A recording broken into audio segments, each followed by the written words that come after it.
सांग मैंने आज मो बो कहला तार गोटे सांगर मैरेज एनिवर्सरी तो आंटी आम मान फोन करी कहले समस्ते पलि आसब विथ फैमिली आम घरे खाई पी एंजॉय करके संध्या बेले जीव तो आम माँ पुआ दुहे रेडी होके बाहरी पड़लु तो सेठी पहुँचिकी समस्ते एनिवर्सरी सेलिब्रेशन कलु।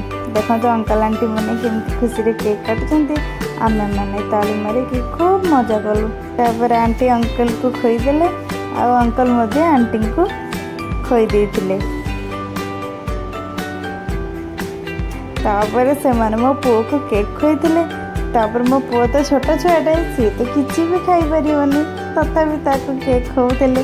तापर मो बो को खोईदेले। तापर मु आंटी को खोई देइथिले आ आंटी को घरे टिके क्रीम लगे देइथिले से तो गोटे खुशी आ। तापर मो बो घरे सब पूरी बेली देउथिले। तापर आंटी घरे आज होता पनीर होता पूरी होता चना डाली तरकारी होता मिठा होता खीरी होता ये सब भी पूरा पेट भरी खाई आम राति घर को फेरिले। जय जगन्नाथ। भल लगे लाइक शेयर एंड सब्सक्राइब करंतु।